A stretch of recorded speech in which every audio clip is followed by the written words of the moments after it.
Oh, everybody, he brought his little sheet to work. He brought his little sheet to school. You always have your sheet, so what do you do? I don't have a sheet. I've never brought a sheet to anything in my entire life because I don't give a sheet. That was the dumbest thing you ever said. Hello, everyone, and welcome to the Very Reasonable Pilots podcast. I'm your host, Charles. Along with me, as always, my co-host, editor, producer, co-pilot, navigator, gunner, podcasting associate, Jacob Gloth. Orator is the other one. Yeah. I like that one the best. I'm sad you didn't get it. I know. That's why I'm sorry I forgot it. You should be sorry, because it's my favorite one. Jacob has a show for us today. He's going to pitch a show for us. Can you read the title from the corner of your eye? We're recording together for the first time in a little bit. We're holding hands. So he can slyly read my little note sheet. Is it Cream? Is that the name of it?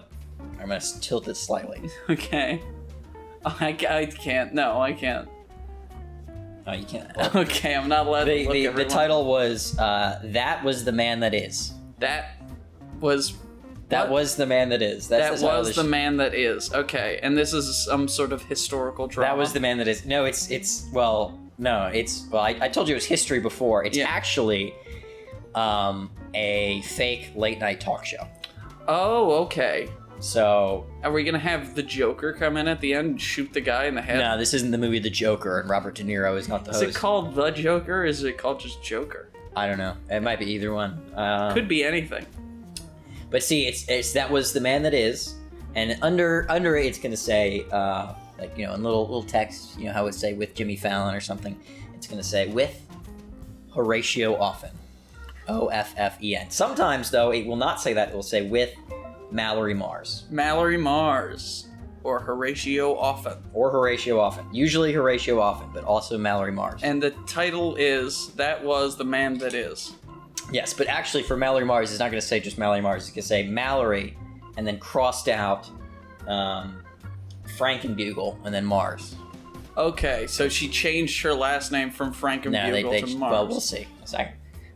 So the show is 11-minute episodes about a time-traveling interviewing person across, time-traveling interviewing people across space and time. Doctor Who, but for interviewing but for late-night talk show interviews. Yeah, okay. Another potential title, if you hate That Was the Man That Is, which I love, is Daily Dogma. No, I like That Was the Man That Is, right, but you can never talk shit on my titles ever again. That Was the Man That Is amazing. It's a good title. I know. I'm not talking. It's based on. There's a British satire series called That Was the Week That Was. Oh yeah, I've heard about that. No, was. You can shit on my titles when they're bad, but when my titles are really long and complicated, you're not allowed to shit on them. Okay. Well, I can't shit on your titles because you never have a title. So I've had a title last 3 weeks. Okay. Well, that's we had 160 episodes before then, so. But still. And also last week we came up with a show off the top of our head. So, and I came up with the title of that. So. Yeah, you did. I came up with the title for my show. So you came up with one title because the week before that was my show. So you came up with what? I don't even remember what the show was. Poets of Flesh, which was a good title. Flesh. Yeah, I like that title. There was another one. I did another one. All right. Well, no one cares. Anyway, Horatio Offen, our host, he's a friendly interviewer, very courteous. I wrote that he's an Edwardian gentleman. Oh, Edwardian. Good period. Not really. Good manners. Eduardo. Slight Minnesota accent, so he's not British. Minnesota. Or some other friendly accent. So if you come up with a more friendly accent than Minnesota, then, it could be that. Mexican. But Minnesota is about as friendly as it gets. They are friendly people. I don't know who else. Russians. Russians are notoriously friendly.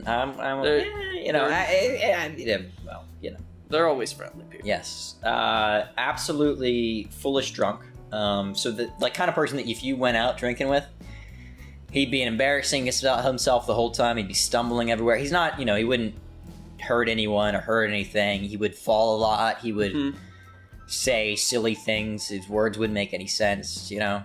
Very silly drunk. Yeah. We've all been there. Jake especially. Not really. But can pull himself together for the show. So he's drinking a lot, but he has an ability to just, suck it all in, go into the show, do it well, and then fall apart. Then fall apart after a functioning alcoholic. The really only other character from his universe is Mallory Frankenbugle, who is a assistant. Okay. for him, and she's the girl that you'll see at the beginning of the episode who will come in, try to pull them together, get makeup to come in, get them all is makeup pictured up. I don't know why, but I assumed makeup was done by robots. It could be robots. I was thinking when you said this is a time-traveling late-night talk show, and the only other character we're going to be seeing is Mallory Frankenbugle, maybe they're on like a space station. Well, actually, this is in the same universe as Trans-Temporal Times in one of my shows. And also, I was thinking, I think the Traveler could be in the same universe as well. Well, the Traveler's pretty, it's kind of an anthology almost. It's like an end of the universe anthology show. And this is also at the end of the universe. The idea is that at the end of the universe, there's a floating city in space, and they have stopped time. So it's like seconds before the universe contracts and everything ends and it's all over. Yeah. And they've stopped time at the last moment, and they've built a city, and there's, you don't know if there's a ton of people or if there's just a couple people, but enough that they need entertainment, right? Yeah. And Trans-Temporal Times is one form of entertainment, going back in time and writing news stories, if you may remember from that episode. I do. And this is another form of entertainment, so they're doing interviews. Yeah, they're interviewing historical characters. I assume historical characters that will not have been in temporal times, and if they are in temporal times, then they'll talk about that. They'll be like, well, you did an interview with I don't remember that times. Guy. I think his name was Alex or something. Alex. He had an Harper. AP name. I don't remember what it was. Yeah. Yeah, it was something stupid. I don't remember. But apps, something like that. I don't know. Anyway, apps. But maybe it was Mads. No, this is pointless. Mads Canada. Mads. Mads. Okay, it doesn't matter at all. So it doesn't at all. So with Horatio Offen, the TV station is called Chronoplay. So that's the live TV network that does like history. Ooh, Chronoplay. I like that. Mallory Frankenbugle. That's a good name. So some episodes she's gonna take over as the interviewer because Horatio, I said he could pull himself together for the show. Mm-hmm. He can't always pull himself together for the show. No, not always. So you will start the episode and he'll be in like a complete drunken stupor. She's trying to get him ready, but it's just not working. And in the first episode, she does this. She's like, well, what the hell am I going to do? And over the, like her little earpiece, somebody will be like, well, somebody's got to go on. And she's like, well, fuck. And then she gets her makeup done, is about to go on. They're like, and then somebody will be like, well, what do we put on the title card? And she's like, well, my name's Mallory Frankenbugle. And she'll walk out the door. And somebody will be like, I'm not putting... Oh, that's a so terrible much. TV name. Like, what? Put Mallory Mars. That'll be good. Yeah, that'll be good. They Mars. put that on. She has no idea. It's just a little joke. Because, Frankenbugle, I was thinking, like, what is the worst possible show business name? Mm-hmm. It's got to be really long, got to have a lot of consonants. Just ugly, easy to make fun of. Like, it can't go on T-shirts. The whole 9 yards. That is a truly terrible... And Mallory Mars, perfect show business name. Alliteration... Short, very memorable. Easy, quick to the point. They're in space, so it makes sense. Mm-hmm. Mars, space. It's great. It's a great name. Yeah, it is. The pilot. Who do you think we're interviewing first? I'm going to say you're interviewing. I don't know why, but I was like Napoleon. Napoleon? He's one of the people we will be interviewing eventually, but no. Because I know you love your ancient military men. Well, this is an ancient military person. Because the idea of the show is that we're going to be interviewing people of sort of, like, the idea is putting 21st century ideas and morality against ancient morality, And so he's going to be talking to this person about the things that they do and whether he thinks they're evil or not. Yeah. And sort of arguing from a 21st century perspective, but the person that's in it is arguing from their perspective. So we get the idea, like, their idea of good and evil is different from ours. It would just be interesting, I feel like. The problem with this show is that I am not qualified. We need to get historians. I need historians, because the first person we have up is Genghis Khan, and my understanding of Genghis Khan is through one book that I read. Yeah. And, like, 3 podcasts I've listened to. My understanding, which is probably not enough. Yeah, I've watched the Deadliest Warrior episode on those guys was it the Huns? The Huns is not it. No, it's the Mongols. Mongols. Attila the Hun is the one you're thinking of. Yeah, he killed the Western Romans. Yeah, I mistook, but he didn't really. Maybe he turned them. Yeah. But I watched The Deadliest Warrior on the Mongols, and they seem pretty badass. But They're pretty cool. Probably one of the best. Well, they shot if they have a horse, they seem like they're pretty unstoppable. yeah. More than one horse. They need a horse for every man. Horse archery, and that's pretty impressive. Yeah. Shooting a bow on top of a horse. I can't do either of those I things. couldn't shoot a bow on the ground. So Yeah. that's pretty impressive. I couldn't shoot a horse if I tried. They're too big. No, They're that's big and scary. Anyway, pilot, episode 1. Blacked out dressing room. Horatio is in a pool on the floor with his ass in the air and a bottle in his hand. Yeah. The assistant, Mallory Frankenbugle, bursts in. Says he's on in 5 minutes. Picks him up, by his armpits, lifts him into a chair. He's like, just groaning, not really sure what's happening. We'd have that, what was that? The episode of Scooby-Doo or the movie Scooby-Doo where he says, oh, come on, Mom, it's a Saturday. I don't know if you remember that. Great scene. Fred says that. Great scene, great films. We should do that exact line. Come on, Mom, it's a Saturday. Come on, Mom, it's a Saturday. So he pulls him into the chair. Maybe we could get, what's his name? Freddie Prinze Jr. Prinze Jr. He could play Horatio Offen. I think he could do a very good job because he's kind of got like that washed up look. He does. He could be an alcoholic. Oh my god, he could totally be this guy. He'd be great. Mm-hmm. Okay, Horatio Offen is Freddie Prinze Jr. You forgot his name. Other way. We could cast with his wife. What's her name? The girl that played Daphne. She's way more famous than he is. Yeah, she definitely is. Know her name. I have no idea what her name is, but she's way more famous than him. Sarah Michelle Gellar. Yes, it is. Yeah. That's Sarah Michelle Gellar. I thought She Mars. played the assistant. I thought Mars was much younger. That was the impression that's I the got. issue. I was just thinking of I was connecting like, the dots. make it Millie Bobby Brown. She could be the assistant. Yeah. I kind of think of some of them a little bit more like their face looks like they're tired of life. Florence Pugh. She could be. Yeah, Florence Pugh looks like she's tired of life. Mm-hmm. I could buy that. Yeah.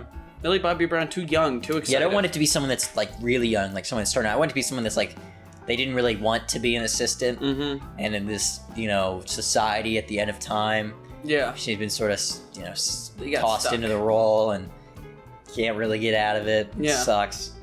Hates her job. Hates her boss. Hates her life. Hates her everything. Yep. Hates her name, probably. Yeah, Frankenbugle. Not good. Pretty crap, trash name. Pretty trash. Pretty crap. So she bursts in, says he's on 5 minutes, starts brushing makeup on him with the robots that you've created. Yeah, big robots with big tube arms like they had in the 60s. He slaps on his, happy face, pretends that he's good, and takes a swig with his, coffee cup that's full of whiskey. Full of whiskey and pills. Before being shoved through an ordinary door. So, just a casual everyday. Like that door that we're door pointing at that you can't see. You can't see. Any door. You look at the door of your house, the door that's in your room right now, that door. That is the door. That is the exact door. The one not anyone else. You, right there. That is your door. That is the door we're using. Hopefully you're in a room. If you're not, if you're outside, break into someone's house. Well, I wasn't talking to everyone. I was talking to the one person. Yeah, I know. At the door. Oh, yeah. You see them too, right? Oh, yeah. Yeah, they're right there. I can see them. Anyway. I just winked at you. Yeah. Okay. It is. Well, so makeup, brush him on, he pushed him through the door. So we're going to have a nice shot where the door is going to be, now it's going to be vertical. So he walks through the door, normal door, in a room. And now it's a floating door in a desert, and the door is horizontal. So, oh, okay. So you'd fall through it. He just falls falls straight down, lands on his face in a desert. Wait, no, it's not a desert. It's a steppe, Charlie. He mumbles, shit. Oh, fuck. Oh, man. He's going through his pockets, trying to pull out his notepad. Didn't recalibrate the door. I don't remember. And he just flips through the notepad. We get a close-up of the notepad. It says Genghis Khan. Boom. Ooh. And he says shit again because, Genghis Khan's kind of a rough person to meet. Odds are you're probably going to die. Yeah, and then that's when the titles. That's title. No, actually, not yet. Oh, no? I think I have some point where it says titles in here. A horde of Mongols pounds through the desert and circles him. At the head of them is Genghis Khan. Horatio introduces himself and asks Played to by interview. whom? Genghis Khan? Yeah. He's played by? Who's he played by? That could, some Mongol person. Benedict Wong. Somebody from Mongolia. Anyways, he asked for the interview role titles. And the show is Horatio and Genghis are going through the steps, talking about how Temujin, that's his real name if you didn't know. Genghis Khan just means like Great I Khan thought or it- something, I thought like it- Horse Lord. I thought it was Temujin. Temujin. Okay. Temujin? I don't know. I think it might be pronounced Temujin, but that's... Temujin. We'll say Temujin because you're a genius. I am. So how Temujin came to power and some cursory history about him, and then we're gonna do some like visuals of Steppe and dive into sieges and town slaughters as he asks about questions of morality. Yeah. About But do you think it's really okay for you to kill all these people just because you can? Yeah, he's like asking like why do you think like why do you want to conquer, like what is the motivations behind this, why, because from our 21st century perspective that sounds terrible. Yeah. Just being a dude who's like, yeah, well, I'm just gonna go take over everything now. I'm in charge of it now, and I'm gonna take what I want, including people's lives. I just want to take it because I want to take it, not for any other reason. Yeah. Not for some sort of morality reason. Not for money. Yeah. And like you try to get his perspective about how so yeah, I don't know a ton about this, but I do know that the Mongols didn't see people that lived in cities as human. Yeah. They were cattle. They saw them as cows. So it's like for them, they're not conquering people. They're not conquering Mongols. Going taking over a city. They're conquering cows. Farm.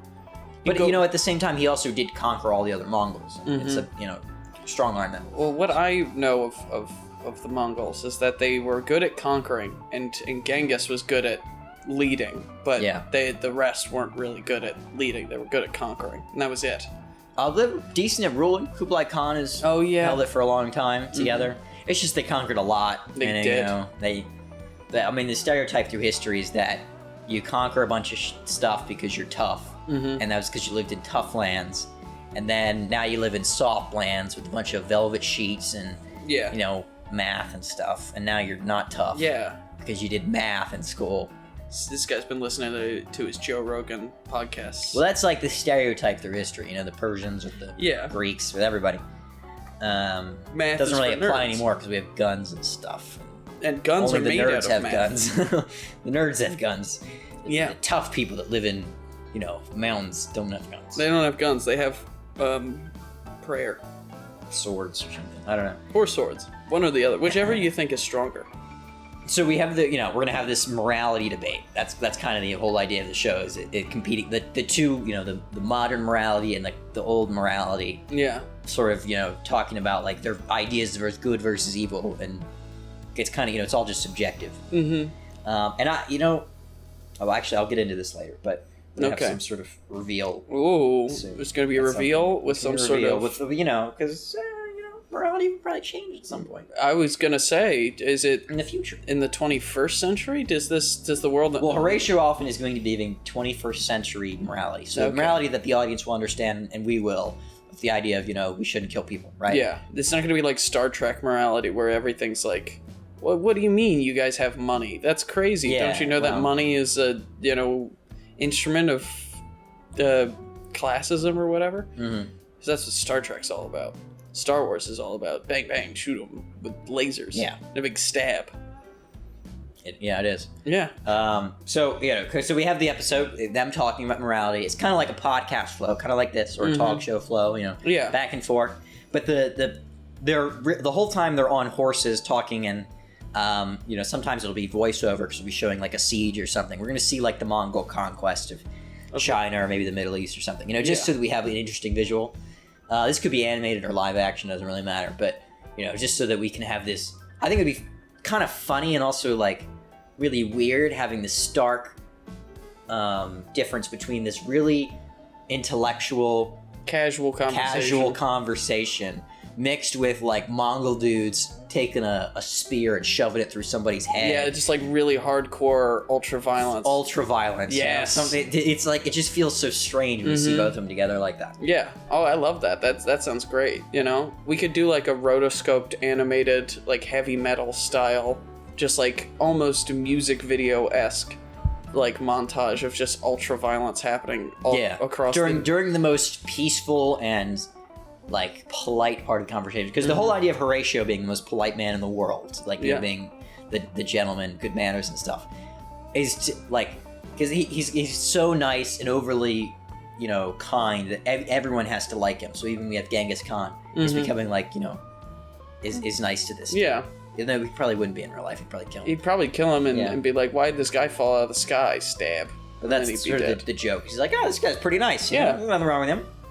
Let's have wine, or whatever they drank. Do they drink wine over in Genghis Khan land? Yeah. Mongolia? Mm-hmm. One of the stereotypes, again, about people of, rougher backgrounds is they drink wine straight and not mixed with water. Yeah. Because they're tougher. Yeah. And they want to get drunk. Same with the Macedonians. I don't drink wine with water or without water. I don't drink wine. Well, I assume that normal wine has water mixed in. I assume whatever they were drinking was stronger than what we drink. No. But I don't really know that for sure. So next, another episode that we're gonna do. Oh, actually, I missed the whole end of the episode. Oh yeah, I was gonna ends say. with an argument over Horatio accidentally spilling royal blood when he cuts Genghis' son with his lapel pin when they give a goodbye hug. Now the Mongols have a whole thing about you can't spill royal blood. That's one of the core tenets. Yeah, it's like that. They kind of came up with that. That's the reason we have that in sort of medieval mythology. And so he's gonna very innocently hug him, and maybe he has like a little pin that says the name of the show on his suit jacket. Tune into.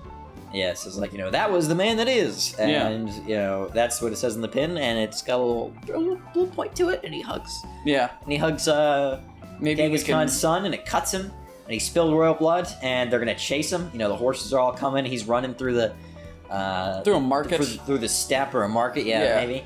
Doing an Indiana Jones, he pulls a thing over and all the baskets fall over and they're stopped in their tracks, but they don't stop in their tracks because they're on horses and they just drive through the baskets and everyone's like, oh, I thought that would work.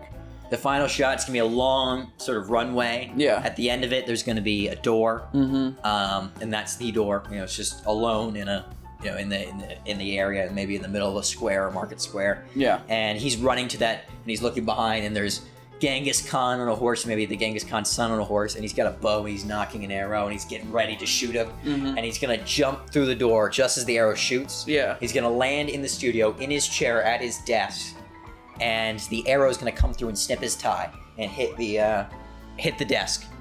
And he's gonna say, oh, he's gonna land in the studio, unstick the arrow from the desk and say goodnight. Good night, folks. Super casual, just plucks it out, and all right, that was the man that is. Please tune in next week for another great episode. With a surprise guest. Make sure to stay tuned for reruns of The Sopranos. We're still watching it. It's still watching so it. Good. Very good. Come on. Gabagool. Yep. Good night. I was gonna suggest that maybe he shoots the arrow as he's diving through. It flies between his fingers. He's diving through, the arrows fired at him. It flies between his fingers, just nearly misses him. And he's like, "Oh, man, that was close, wasn't it?" And then you look over, and his assistant just has an arrow in her shoulder, and she's just like, "That would be funny too." Oh no! Somebody screams. Yeah, she screams off screen, and he falls down. And there's some blood trickling. Yeah, he pulls it off. Just blood flicks everywhere. He's like, "Thank you, folks. See you next week." Yeah. Scratches his back with it or whatever. Tosses it. Right. Yeah. Yeah. But I was just gonna ask, is this assistant, is she more of a punching bag, or is she a secondary protagonist, right? She'll be a protagonist in some episodes where he's not fit, right? Yeah. Just to spice it up a little bit. But in the episodes that he's in, she's a punching bag / person that's really tired with the fact that he's terrible at his job, and the whole show is stupid, really. Yeah. And that she's, even though she's probably way smarter than him, she's not in charge. No, one of her things is overqualified. I put down. She has a PhD in. I actually have it down as a PhD in philosophy because the episodes that she's going to be in charge of are going to be with philosophers. So Kant, Descartes, Hume, Hobbes, Voltaire, people like that. Ooh. And those episodes will be about the idea of them exporting their ideas and exporting them to the rest of the world. And kind of about how their ideas are very Western, and the idea that they're universal is a Western idea. And so they don't really fit into Eastern society. So it's kind of ludicrous of them to think that they could just export them, because they don't fit with every society. Yeah, not everybody wants individual freedom above all else. That's not always a thing that people want in certain societies. Some of these, but not all the. Yeah, we'll get into it in the episode. But that's the idea. It's talking about them, and the idea of exporting them, and sometimes it's kind of a violent exportation. Mm-hmm. Oh yeah, big Anyway, big time. Talking to Xerxes. Do you know who Xerxes is? Oh, I've seen 300. Yeah, he's bald. Xerxes. He's got a lot of necklaces. Well, he's a weird 300 hunchback. is a very gross interpretation of the Persians. Yes. Yeah. Because if you looked at, the Persians today were an empire about, like, truth, justice, and the American way, essentially. Yeah. They were conquering people because they thought that they were helping them and that the Greeks were barbarians. And actually, the whole Persian War started because the Greeks were dicks to the Persians. That sounds about right. The Greeks were dicks in the past, and now they're not. Well, as much. then again, it's kind of like back and forth because the Persians are invading them because the Athenians helped out with a rebellion of some Greeks that were revolting against the Persians. But then the Persians are conquering an area of like extreme poverty.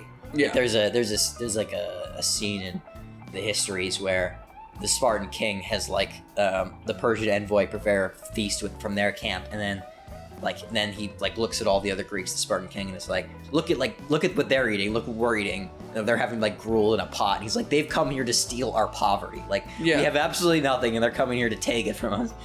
So there were two sides. But anyway, we're talking to Xerxes. We're gonna talk about truth, justice, and the Persian way. Yes. That's what everyone wants to hear. And why they want to conquer, why they feel like they should conquer these people. Mm-hmm. Like, what makes them feel like them coming here and bringing their ideas, because they think they're going to come here. They're like, well, it's a good thing to get conquered by the Persians. We come here, you get to be a part of a rich empire, the most powerful empire in the world. You get religious freedom. Come on. That's pretty rare in history. The right to bear arms. No. Oh. Well, I mean, maybe, but probably not.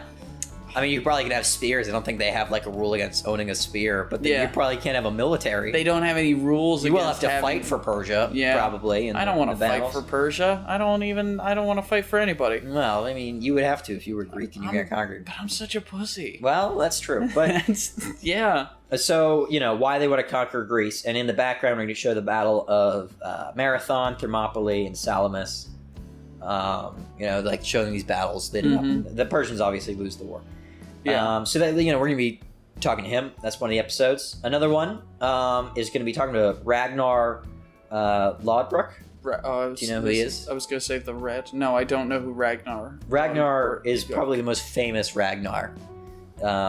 He was like the guy that came up with the idea of pillaging England, essentially. I mean, other people did it, but he's like he's pretty famous for it. And he died, and then like his sons were like, "Fuck you, English," and started invading England. Yeah. As you do. That wasn't the English; it was the Saxons. But fuck the English, though. So they didn't exist at that point. But still, fuck them. Who cares? The English people probably care. I wouldn't. I don't agree with Charlie's opinion about the English. I've never met an English person in my life. Okay. Names so two. Talking about Ragnar, about Viking pillaging, and like how they rationalize it would be the idea. Unfortunately, I don't have the Viking argument for this. Yeah. I think they also didn't really see them as people. I think they're like, it's like the lion kills the shrew. And It's like the tough guy beats the small guys, and that they didn't have like, the idea of killing is bad. Yeah. Like the Vikings believed in the Norse gods, and they killed people all the time. Yeah. And so we're also going to be talking to him about his religion, and like their religion is kind of brutal, It is a bit of a brutal religion. It's very much based on the tough guy kicks the small guy. Yeah, beats up the small guy, and he's right for beating up the small guy, because if he were wrong, the small guy would have beaten him. That's kind of the idea. It's capitalism. So our boy Horatio is going to be in there trying to argue with this, with Ragnar. Another episode, we're going to have Richard the Lionheart, probably the most famous crusader. Maybe we can have a funny gag at the beginning where our guy shows up and he's got like the English, old English setting on his universe. I assume this guy is like a universal translator. Like built in. I feel like we're not going to explain this at all. Yeah. He just shows up. Oh, I was hoping that he would just have like a weird little gross implant in his like neck or the side of his head or something that we don't talk about, but it's just like nasty looking and looks like kind of infected. See, here's the thing that I That's a neat idea, but I feel like he should look very gentlemanly. That's kind of, we have to think he's charismatic. Yeah, you're right. Maybe he's got one on his chest, and We just don't see it. Yeah, except for one scene where he shows it off. When he's in the dressing room. And it's really gross. Hey, check this out. Is it look infected? Yeah, we need to put that in right. Yeah, we're all Italian in the future. Anyway, but he has to switch his translator from Old English to French because King Richard the Lionheart never learned English. He only spoke French, even though he was the king of England. Yeah, well, a lot of them spoke English. Because he was a Norman king. Yeah. Well, he wasn't, but like the Normans were French-ish. But I think it should just be a little gag that he thinks he speaks English and he doesn't. speaks Yeah, French. he's like, fuck. Yeah.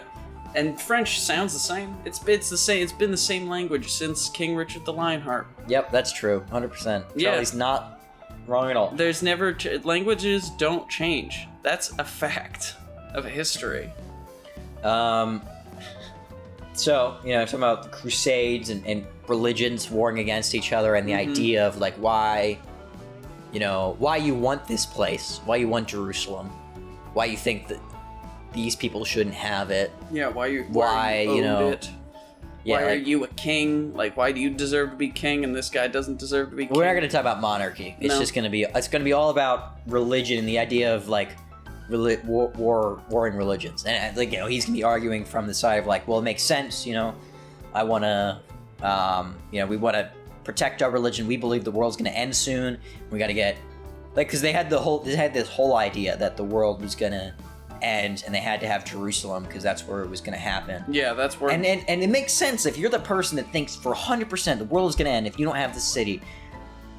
Shit's going to be really bad and we're all going to die. Yeah. Why wouldn't you want to take that city? And he's going to be arguing that side, and the other guy's going to be like, he's not going to be discrediting the idea of that religion existing, but he's going to be arguing on the morality side. Mm-hmm. But then also, it's not completely even. So Richard's going to be arguing about the empire that they're fighting against took that land from the Romans, so they had it first, and now they're trying to take it back. Yeah. So it's back and forth.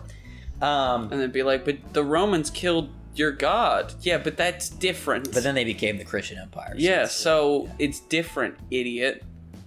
I would love it if King Richard the Lionheart just talked like an absolute I think that all these people should be their voices should not have any accents at all. Just they can be British maybe, but like either American accents, anything like that. They should Genghis Khan should have just a normal Midwest maybe just a normal East Coast American accent. Yeah, I think that's a great idea. Because that would be funny. That would be funny.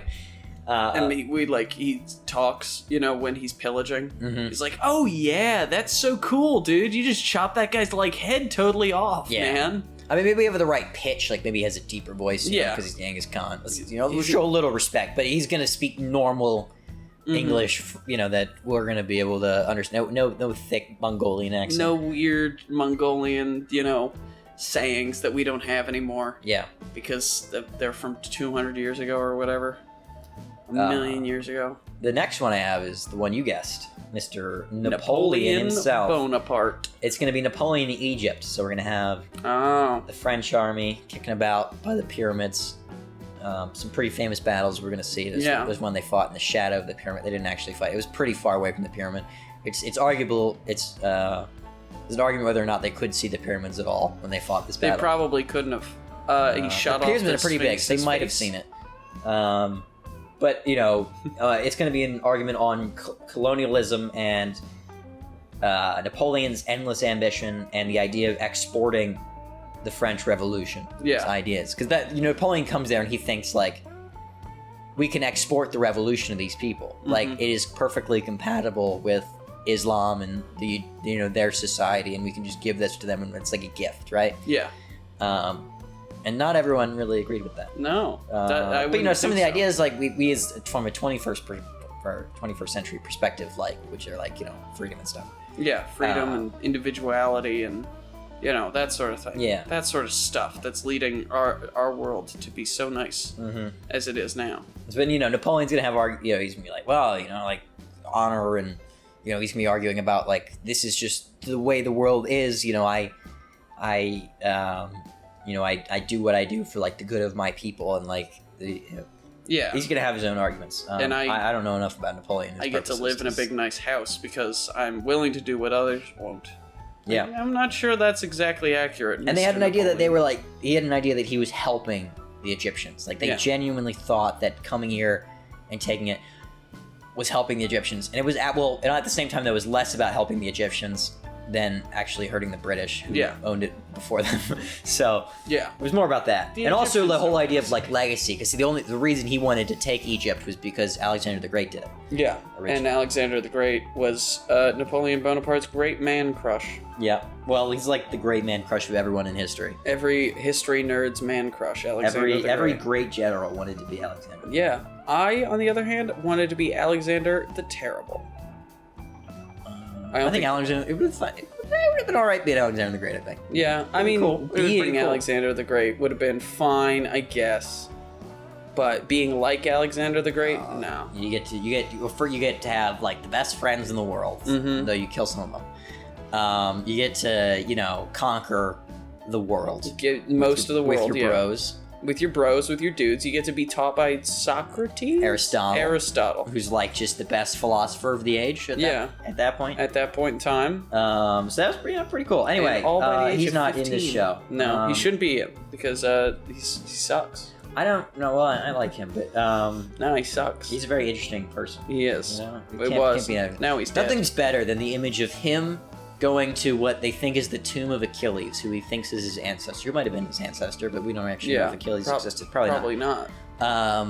And he takes off all of his clothes, oils himself up, and runs around the tomb a bunch of times. Which is just, don't you do that at your ancestor graves? I do that at my regular house all the time. It's pretty cool. You know? Just taking off all your clothes and just running around a circle with oil on. Why do you think I have all that oil over there in the corner? I just love the idea of his whole army sitting and watching that. Yeah. If we did do an episode with Alexander the Great on that, it would have to be show, at that. They'd be having an interview, and then he'd be like, "Oh, sorry, 1 second," and then he would take off all of his clothes, and then he would run around the tomb, completely covered in oil. Yeah. And I don't know if Horatio should be horrified from the vulgarity of it, or just think it's the most normal thing in the world. Yeah, or be like, get a cup of tea and sit down and sip a little bit, watch him run around, and then he comes back and he's like, "All right, let's go." We don't even address it at all. That'd be kind of funny. Or he's like horrified, and then he doesn't address it at all because it's embarrassing. You know? Or he looks over to one of Alexander's advisors, who's like an old man, and the old man looks over and is like, "Yeah, he'll tire himself out in like 20 minutes." Yeah, give him a little bit. This is how he gets all this pent up energy out. It's fine. Yeah, it's just what happens. The oil budget is ridiculous, but besides that, it's whatever. What are you gonna do? Another one I got here. We got 2 Roman ones in a row. We got Julius Caesar, of course. So we can classic, do that. On destroying the Republic. So from the 21st century point of view, he's destroying a democratic institution. And his point of view is going to be like, well, it's corrupt. They're shitty. Didn't work. They're ruining everything. They're all a bunch of, conniving diplomats who hate the people. Yeah. And just want to, conniving Democrats. That's diplomats. What they are. No. What are they like? Republicans. No. Well, I guess by definition, they are a republic. But what was it like? If you paid attention in our Res Publica series, which season? Any season 3, any of them, because the 2 ideas is populare versus optimate, or whatever I said. And the populare, Julius Caesar is a very populare guy. He's liked by the people. He wants to give land to the poorer people, his soldiers. Yeah, he gets stabbed a bunch. He does get stabbed a bunch, but it's before that we're gonna do that. So we're gonna have imagery of the battles and stuff, and he's gonna be talking about he's rolling some dice, destroying the Republic. And also, I think I don't know if we did this in the same episode or another episode, but I kind of thought it'd be fun also if we did his war with Gaul, because I saw this comparison between the war with Gaul and the Americans fighting the Native Americans. Yeah, or the United States fighting the Native Americans, and it's like kind of similar, except not, because there's a lot more Gauls. Yeah, and they were a lot more organized and better at fighting. But the idea of going in there and taking their land and forcing them to be a part of your thing. Yeah, colonization, but different. And I guess then Caesar's argument would be, well, a couple, 50, 100 years ago, the Gauls came and they burned down Rome, so this is revenge. Yeah. It's like, what were you going to be mad at me for going in there and wrecking their stuff when they came in and wrecked our stuff? Yeah, you wouldn't come here and tell them off for wrecking all our shit. I mean, yeah, when we do it, you get all mad at us, yeah. And you probably would also think, like, we're civilizing these people because they, like, sacrifice kids and shit. Yeah. And we're going to come and we're going to teach them Latin.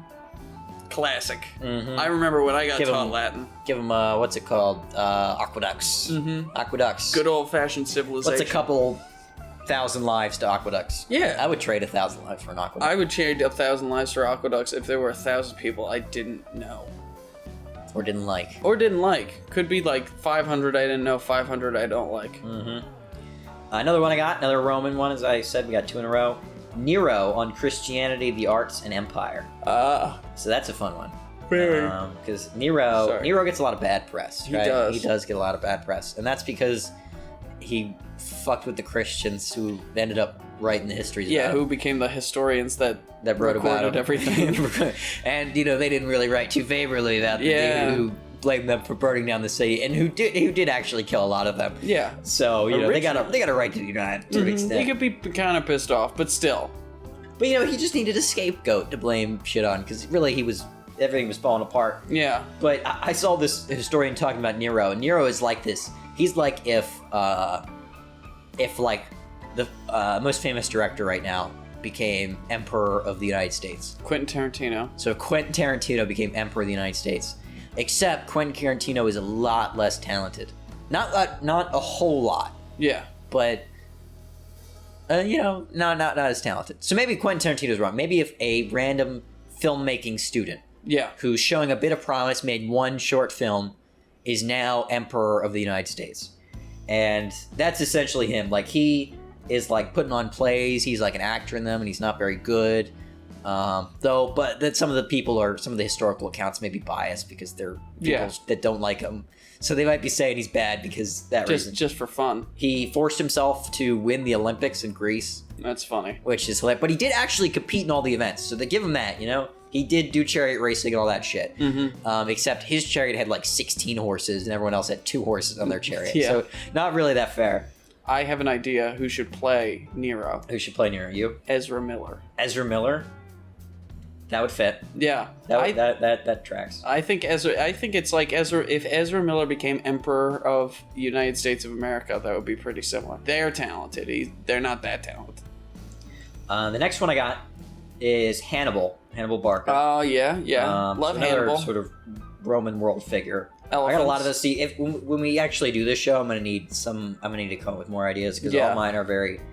I got some Eastern ones, and mostly Roman, mostly Western Greek figures. Yeah, because that's just what I was thinking of at this moment when I wrote the show. Shaka Zulu. Could we do that? That guy. I don't know. Who that is? You don't know the Zulu? I mean, I do know. I don't know enough about him to. I don't know anything. Figure about out what either. the topic would be. War. You see, I got a lot of war ones, so that's tough, So Hannibal is going to be on vengeance, warfare, and the idea of great men. Oh, I like that. Because Hannibal had there's a conversation he had with Scipio Africanus, who's the guy that beat him, the Roman dude. Mm-hmm. And it was like, who do you name as your top 5 captains in history? And Hannibal was like, he said Alexander the Great, number 1, undefeated, can't beat him. Yeah. Number 2, I think he said somebody else. I don't remember who it was. Scoreboard. Relevant. Yeah. Number 3, him. Pretty bold to just put yourself at number 3 of the greatest in history. Of the greatest in history. But, But he took those elephants over that mountain pass, even though no one expected him to, and maybe only a fourth of the elephants that he brought with him. Oh, so that was a masterstroke. That was genius. I don't know why you're insulting that. I'm not insulting anything. I'm saying that's what he did. Oh, you're saying that was not a good, smart thing. That was the smart thing, even though most of the elephants died. I didn't know that when I first heard about that story. I was like, oh my god, he's so genius. He brought all those elephants over. Well, you bring a lot so that you... Yeah, I know. Have someone you get caught. I know. I'm just saying. It makes me sad to imagine all those dead elephants. Can you imagine being an elephant and being like, where the fuck am I? What the fuck is this place? What's coming out of the sky? Why is it so white? Why is it so high? Is this cold? Why can't I breathe? I don't know what cold is. What is cold? Yeah. Oh my god. That must have been crazy. And then you die and they yank your fucking tusks out of your face and then they toss you on the side or eat you. I would eat elephant if I got the opportunity. I feel like it would be good. Marbled. So, he's going to be arguing about, why he thinks it matters to get this war of revenge against Rome. Yeah. The whole idea of warfare and the idea of great men, impacting history, and not just, the collective. You could argue, would the Macedonians have... Macedonians? That's how it's actually pronounced. It's not Okay. Macedonia. I was gonna say the Macadamians. Macedonia. The Macedonians, would they have, conquered most of the world without Alexander the Great? Was he the single figure that did it, or was it all a thing? Was it just going to happen because they had the best military at the time? And they had all the smart boys and all the will that wanted to do it super bad, and then they did. Yeah. How would it go? Was it just him, or was it because his history propelled forward by great people, or is it just there was just the tides of things, circumstance? Yeah. Then it's a fun one. Miyamoto Musashi. Who's Miyamoto Musashi? You don't know who Miyamoto Musashi is? No. He is the most famous samurai in history. He has the most victories in single combat, and he's a very well-known philosopher and big on honor and stuff. He has a bunch of books on how to live your life and honorably. Yeah, but also how to how to not get stabbed. Well, it's not a lot of combat stuff. It's a lot of stuff about how to keep yourself together mentally. It's not hyper masculine stuff. It's not really like that. It's a lot of meditation kind of stuff. It would be funny though if you had a book that was just called "How to Not Get Stabbed." How to not get stabbed. How to stab other people and not get stabbed yourself. Long title. He would have sold tons of copies. He would have. He did it a lot. He was really he beat good. a lot of people. I think it was 34 in single combat. Jesus Christ. That's so many people to attack with a sword. I don't know if that's actually the number, but it was a lot, A couple famous paintings. More than you and I. Yeah. Not us put together though.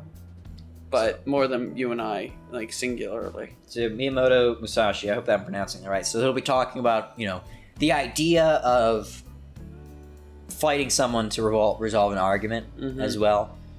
Because that's interesting, right? In the 21st century perspective, that is the most insane thing ever. If you and I are upset about something, and you're all right, let's get the fucking dueling pistols out, let's go outside, and we're going to settle it. We're going to do it. We're going to figure out if Shazam! Fury of the Gods is the best DC movie, or if it's actually Black Adam. Yeah, and the whole idea of honor and how you gotta if I insult you, you gotta defend your honor and stuff like that. Yeah. Even if it means dying. Yeah. Yes. Dishonor or death is preferable to dishonor. I got one more, and then I'm gonna do. Well, actually, I have 3 more. Okay. That was a lie. Lies. Next, we have Ashurbanipal. Do you know who Ashurbanipal is? He is probably the most famous Assyrian emperor. Assyria is the first big empire, I would say, in history. There's one before it that's probably the first empire by a guy named Sargon the First. And he's kind of... It's kind of big. It's basically just Mesopotamia. Yeah. A little bigger than that. The cradle Assyria of civilization. it's all of Mesopotamia into Syria, and they have Jerusalem and a little bit into Egypt. He's got a lot of shit. That is a lot of shit. But the Assyrians were the most brutal people ever. Their histories that we have left are all just sort of it's war propaganda after they won the war, and it's the emperor is Ashurbanipal would say the Assyrian history would say Ashurbanipal, I went into the city, I sacked their kings, I put their heads on pikes, I killed their women, I bathed in the blood of their children, I took their money, I did this, blah blah. It's very I did this, I did that. It's all this really brutal stuff that they did. And so this conversation will be about the brutality of war. And so Ashurbanipal will be talking about how this everyone's a dog essentially, and you gotta rule them with an iron fist to keep it all together. Yeah. And so he'd be arguing against the Human morality rights of and like, stuff. hey, you should kill people. Shouldn't kill children and bathe in their blood. That's bad. But he'd be arguing like, my religion, blah blah blah. This is like the idea of the time, Mm-hmm. Where it's the whole idea of like getting it, like he didn't see himself as a bad guy. Yeah. He saw himself as the greatest person that was living. Yeah, and it's easy to do that when you murder everyone who disagrees with you. Well, the other people didn't even. I mean, they hated him because he was killing them, but like they would have done the same thing, right? Oh yeah. Like everyone else is also like this. This is just the morality of the time. Mm-hmm. The whole idea is just getting in the head of these people. Another one, fun one. I said I wasn't gonna do Alexander the Great, and I'm not. This is his mom. Oh, you little son of a bitch. This is Olympias, And she was with him for most of his journey, wasn't she? No, she stayed in Macedonia. I'll say Macedonia. No, it's fine. You say however you want. It just makes me think of macadamia so much. Macadamia. She stayed in macadamia nuts. Yeah. And was getting for late. much of it. But she's kind of like Alexander the Great was like the war figure and was like, he was a good statesman. He was good at that. And he was good at ruling. But his mom was the one that was kind of pulling the behind the scenes. Yeah. She's really good at political movement. Keeping the empire together while her son was out there killing people. Yeah, look, keeping the home front good, keeping the closer areas good, like making sure her son, no one's gonna backstab her son. Yeah. Essentially, and the whole reason he gets in power is because of her as well. Mm-hmm. Because she might have killed his dad. We don't really know for sure. No. I don't think she killed his dad. Mama's boy. Either way. He was definitely a mama's boy. That's one of the things. Because he didn't really spend any time with his dad. Yeah. He spends all with his mom. So we're going to be talking about raising her son to be like this, this man, and sort of the intrigue and brutal political movement. Like the idea of just getting people killed because you want something to happen. Yeah. And she'll be arguing about how if I didn't do this, this would have happened, and that's worse. And that person's bad, and also my gods do this all the time, and this is what I believe, and this is why I think it's okay. We're gonna need to hire a lot of historians and theology professors, and also we could just bullshit it, but yeah, but I think it wouldn't be as good. I think we wouldn't so too. win any Emmys if we bullshitted. No, I don't think we're gonna win any Emmys either way. But I feel like if we did it and it was all right and it was all historically accurate, we could win an Emmy. Mm-hmm. We could be a Bill Nye the Science Guy. We could win a local Emmy. Yeah, local Emmy. Yeah, they do those. They do those. Didn't know so Olympias is gonna be doing that stuff. She also thought she was descended from Achilles. Yeah. So she thinks she's a little bit better than everyone else. Yeah, as well. as you do. And she told Alexander the Great that her real dad was Zeus. So if she believes that she had sex with Zeus, she probably also thinks she's a little better than everyone else. Yeah. Wait, wasn't I would think I'm better than everyone else. If I had sex with Zeus, I knew I would be 100% positive I'm better than everyone else. Yeah, Zeus picked me, and I mean, it's not like Zeus would fuck a cow or a goose or a dog or whatever. Yeah, he would never do any of those things. Mm-hmm. Only beautiful women. Already ready? Yeah, I'm ready. Ready for the final episode? Is it so the whole time, right, Charlie? Yeah. We've been arguing from the 21st century perspective. This morality that we understand, right? We have, and we're not gonna do that in this one. What are we gonna do? Okay, we're gonna be Truman on the atomic bomb. There we go. This is a good one. So Truman, the atomic bomb. Timely. 21st century perspective is kind of probably maybe shouldn't have done that. Don't do that, you dick. It's a very controversial topic. Some people were like, we shouldn't have done it. Other people are like, well, you don't understand the ideas at the time, which are like, if we didn't do it, then this is kind of be like what.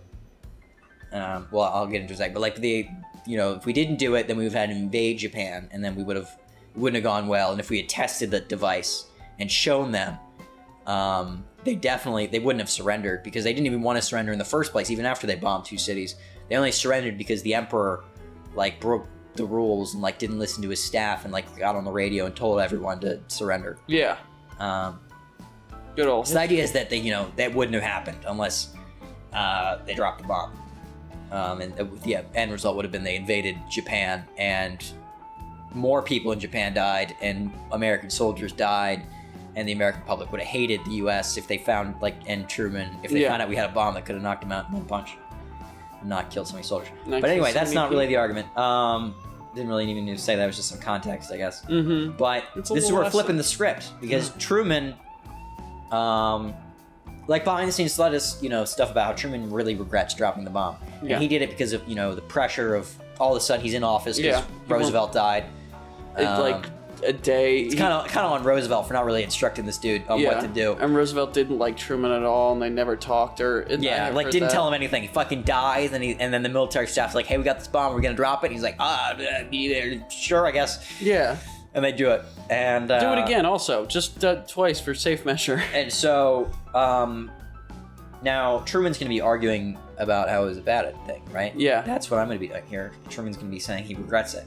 Horatio is gonna say it was a good thing. Oh. Why do you think Horatio, from this future perspective, is going to be thinking the atomic bomb being dropped in Hiroshima and Nagasaki was a good thing? Because this is where we're breaking with the 21st century morality. So now we got 50 billionth century morality. What do you think it is? I think it's going to be he's glad. Does it have something to do with time travel?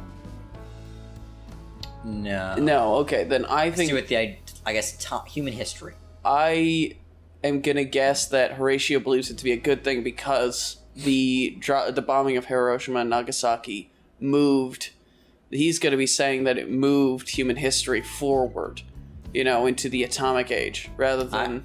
It's something, but it's well because they would have had the bomb either way. Yeah, but it moved them forward into the atomic age. He's gonna say that if they had not dropped the bomb, if Truman said no, in this historical timeline that I've invented here, all of humanity would cease to exist. Oh, Because without the example of what atomic bombs did in Hiroshima and Nagasaki, there wouldn't have been the nuclear proliferation. There wouldn't have been humanity's distaste and hate for nuclear weapons and fear of it. yeah. And we've never made a weapon that we didn't use. So we would eventually use it. And so instead of the atomic bomb being dropped, it'd be like the Tsar bomb being dropped. And then it would have created a nuclear winter and all of humanity would have died. Okay. And so, like from this, really future civilization, they would be saying, we've done the time travel tests. If you didn't drop the bomb, all of humanity would cease to exist. Yeah. And It would have as been the people even living worse. at the end of time, we would like if it existed. Yeah. We're fans of it existing. Okay. So that's my flip the script. I like at the it. end. We're probably gonna get some hate mail, but that's fine. Well, it's a what's it called? It's a Fictional it's show. fiction. I don't know if that would happen in real life. I Yeah. have no way of knowing that. So I'm just saying it would have happened in the show Mm-hmm. because I was like I heard some historian arguing like I put that as a hypothetical Mm-hmm. like theoretically like it could have been a good thing because we didn't drop any other bombs later. Yeah. But then he was like, well, this argument obviously falls apart if we do drop another bomb. at Yeah, some point exactly. in If history. we bomb So the theoretical part is that this is a future where they never drop another bomb. another nuke, yeah. Yeah, or at least I was thinking of other historical characters we could do. So Okay, I'm what just do you gonna got? throw some at you, and you just gotta tell me what you think. Okay? All right, what do you got? Sigmund Freud. Sigmund Freud Yeah. arguing about Maybe childhood. Childhood? Right? Like how the idea of childhood has evolved so much over Yeah. the decades, right? And it's like now, in our 21st century perspective, is that childhood is an important and beautiful time in someone's life that should be nurtured and kept Yeah. safe. Back in the day, people were like, childhood, it's whatever. well, They're but just didn't little he have the stupid idea assholes. that it should be nurtured or I don't Well, read a lot he of was Freud. The Freudian idea is less so about whether or not childhood should be nurtured or not, and more so about what various physical habits and reactions indicate about someone's level of development. Yeah. Right? So like little kids are obsessed with shit because it goes mouth, asshole, genitals. Yeah. That's how it works. So maybe because I don't want to just have Freud talk about the mom fucking thing.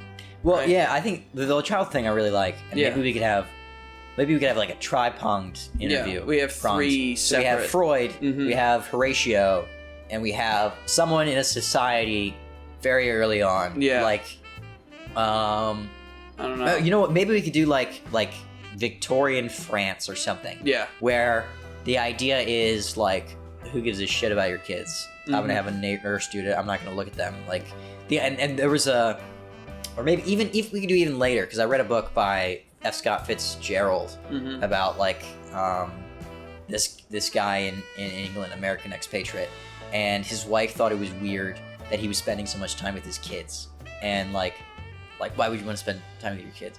What's wrong with you? Like, what? You freak? Like, Yeah. Like, why would you want to spend time with them? Like, What do you fucking? you're an adult. Go out drinking and partying. Like, Yeah. What are you doing? Go get drunk. So like the idiot. difference in that would be cool. Yeah. You can have the idea of like, you know, how you raise your kids. Maybe we could do like Custer's, like Colonel Custer.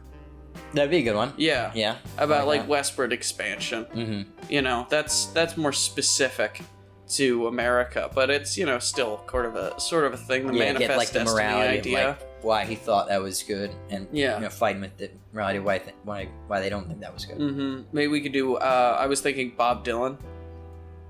Oh, Yeah. Bob Dylan would be good. Yeah, I like Bob Dylan. I think we could do it on protest songs, because there's lots of protest songs from all like, as long as people have been making music, there have been protest songs. But Bob Dylan's kind of one of the most well known. So we're like, we could talk about protest songs and their evolution into the modern day. We have to see, the problem with Bob Dylan is he still has ideals then that are popular now. But the show, what I want is ideals that are against ours, right? We want like, you know, somebody that kills babies and thinks that's okay and thinks it's a good thing. You know, that's what we want. We want, you know, somebody that's sacrificing children, and we want to have this very nice gentleman being like, oh, but like I feel like you shouldn't do that. Like that's not a good thing. Like Killing from kids. my perspective, like, well, you think that it's bad to kill people, and he'd be like, well, I think it's good to kill people because you know, Too many people. Too many people. Yeah, something like that. Yeah. Or they're, you know, they aren't really people. That's what I believe. Yeah. But it's good. I like it. I like it a lot. Thank you. That was the man that is. The man that is that was. That was the what? That was the man that is. That was the man that is. Yes. That was the man that is. That would be really funny. He signs up every episode. That was the man that is. That would be good. I've been your host, Horatio Offen. It's Goodbye. been a pleasure talking to you today. Good night and goodbye.